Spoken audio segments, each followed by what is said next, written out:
बहुत समय पहले की बात है। रवि और उसकी पत्नी कोमल एक छोटे से घर में रहते थे। रवि एक ऑफिस में काम करता था और कोमल घर पर रहकर घर का काम किया करती थी। रवि और कोमल के 2 बच्चे थे। बेटे का नाम नमन और बेटी का नाम नैना। रवि और कोमल हमेशा नमन को ही प्यार करते थे और नैना पर कुछ खास ध्यान नहीं देते थे। एक दिन रवि और उसका परिवार दूसरे घर में शिफ्ट हो जाते हैं। यहाँ वैसे तो सब कुछ बड़ा अच्छा है, पर मैं नमन के स्कूल के बारे में सोच रही थी। उसका एडमिशन भी तो करवाना है। तुम चिंता मत करो, मेरी पास के स्कूल में बात हो गई है। मेरे बॉस की वहाँ बहुत अच्छी जान पहचान है, इसलिए वहाँ एडमिशन हो पा रहा है। वरना यहाँ तो एडमिशन करवाना बहुत ही मुश्किल है। हाँ, पर एक ही बच्चे का एडमिशन हो सकता है। हाँ, तो नमन का एडमिशन करवा देंगे। और मैं कौन से स्कूल में पढ़ूंगी माँ? ओह हो, बड़ी आई पढ़ने वाली। पढ़ लिख कर कोई डॉक्टर नहीं बन जाएगी तू। आखिर एक दिन शादी करके अपने घर ही जाना है तुझे, समझी? नैना बहुत रोती है, पर कोई भी उसकी बात सुनने को तैयार नहीं होता। कुछ दिन बाद से नमन नए स्कूल में जाना शुरू कर देता है। एक सुबह वो स्कूल के लिए निकल ही रहा होता है कि तभी नैना उसके कमरे में आती है। देख, मेरा नया बैग, नई बोतल। तुझे पता है मेरा स्कूल कितना सुंदर है, कितने सारे झूले हैं वहाँ। सच्ची? कितना मजा आता होगा ना स्कूल में। मैडम कितना अच्छा पढ़ाती होंगी। चल पागल, पढ़ना किसको अच्छा लगता है? मुझे तो बस वहाँ झूलों पर झूलना और बच्चों के साथ खेलना पसंद है। ये तुम कैसी बात कर रहे हो भैया?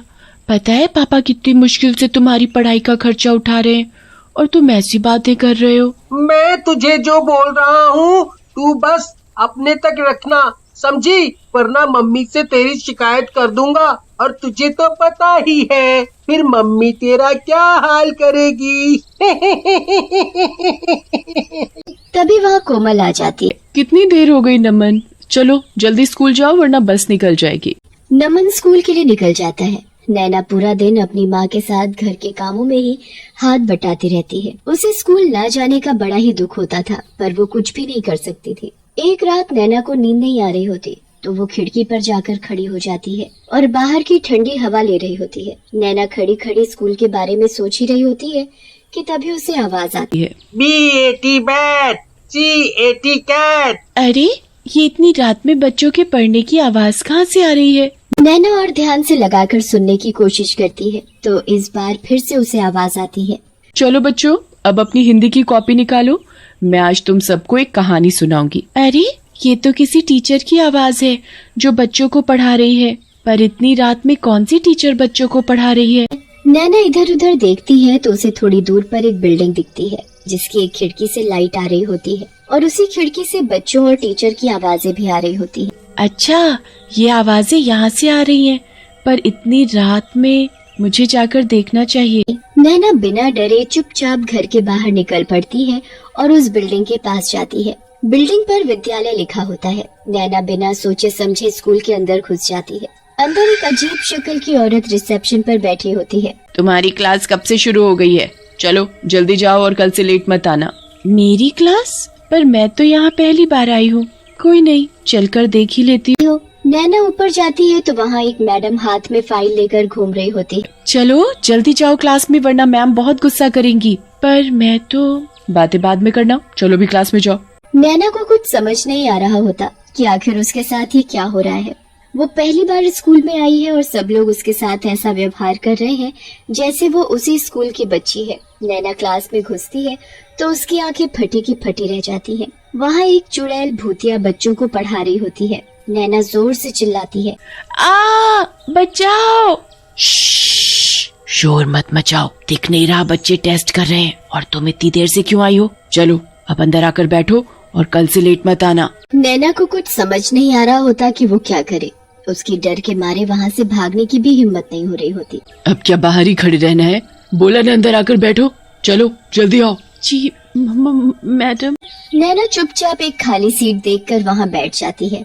नैना की सीट पर पहले से ही एक नया बैग, उसमें नई नई किताबें, नई बोतल और बहुत सी चीज होती है। वाह, ये तो कितना सुंदर है। ये सब तुम्हारा है। चलो अब तुम भी अपनी कॉपी किताब निकालो।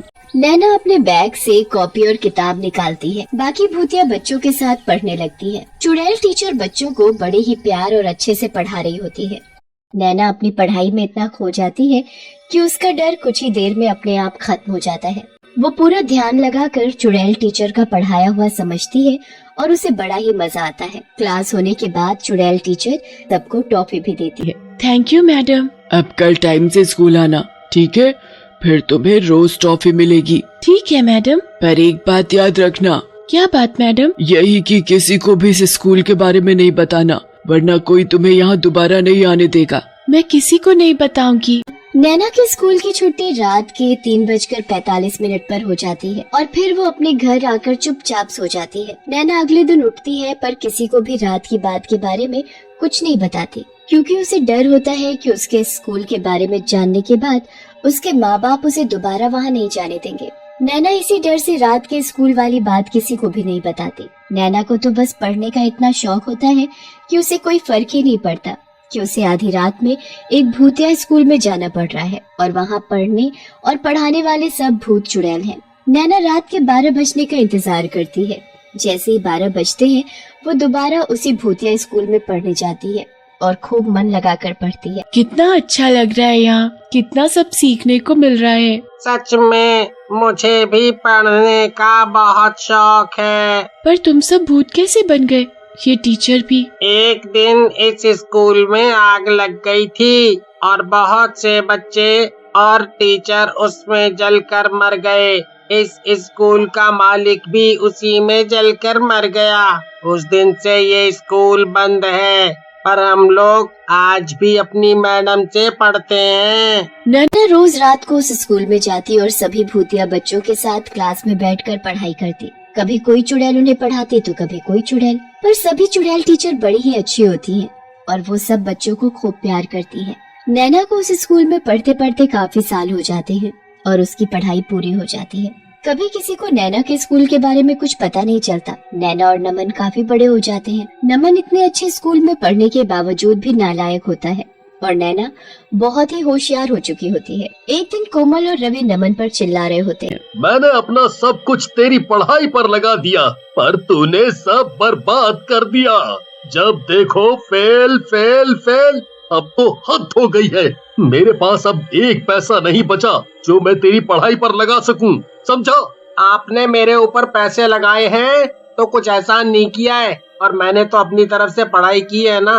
अब मैं फेल हो गया तो हो गया, इसमें इतना क्या गुस्सा हो रहे हो? हे भगवान, इस लड़के को तो जरा भी शर्म नहीं रही। नमन पढ़ने में कभी ध्यान नहीं देता और ऊपर से वो दिन पर दिन बहुत ही बदतमीज होता जा रहा था। धीरे धीरे उसने घर से पैसे तक चुराने शुरू कर दिए थे। एक दिन जब रवि और उसका परिवार रवि के बॉस के घर एक पार्टी में जाते हैं तो नमन वहाँ भी चोरी करने लगता है और नमन का बॉस उसे रंगे हाथों पकड़ लेता है। ये वही है ना जिसका मैंने एडमिशन करवाया था। देखो तो आज मेरे ही घर में चोरी कर रहा है। रवि, तुम्हें कल से ऑफिस आने की कोई जरूरत नहीं है, समझे? सर, मेरी क्या गलती है? मैं चोर के बाप को नौकरी पर नहीं रख सकता, अंडरस्टूड? नमन की हरकत की वजह से रवि की नौकरी चली जाती है। कुछ ही समय में वो लोग सड़क पर आ जाते हैं। उनके घर में खाने को एक दाना भी नहीं होता। नैना को ये सब देखकर बहुत दुख होता है। वो आस पड़ोस के बच्चों को पढ़ाने लगती है और घर का खर्चा चलाने लगती है। जब ये बात रवि और कोमल को पता लगती है कि उनकी बेटी नैना बच्चों को पढ़ाती है तो वो बड़े हैरान होते हैं। नैना तो कभी स्कूल ही नहीं गई, तो फिर वो दूसरे बच्चों को कैसे पढ़ा सकती है? यही बात सोच सोच कर तो मैं भी परेशान हूँ। एक दिन रवि और कोमल नैना से ये बात पूछते हैं, पर वो बताने से हिचकिचाती है कि उसने इतनी पढ़ाई आखिर कहाँ से की। कोमल नैना के पीछे ही पड़ जाती है और नैना को सब सच बताना पड़ता है। नैना की बात सुनकर रवि और कोमल दंग रह जाते हैं। तुम पढ़ने के लिए आधी रात में भूतों के स्कूल में पढ़ती थी। ये सब हमारी गलती है। हमने कभी तुम्हारी पढ़ाई को अहमियत नहीं दी, जबकि तुम्हारे अंदर पढ़ने की कितनी लगन थी। हमने उस लड़के पर सारे पैसे लगा दिए, इसने हमारी इज्जत तक मिट्टी में मिला दी। हमें माफ कर देना बेटी। रवि और कोमल को अपनी गलती का एहसास होता है। नैना उसके बाद कभी उस भूतिया स्कूल में दोबारा नहीं जाती, पर वहाँ की टीचरों को हमेशा दिल से धन्यवाद करती है।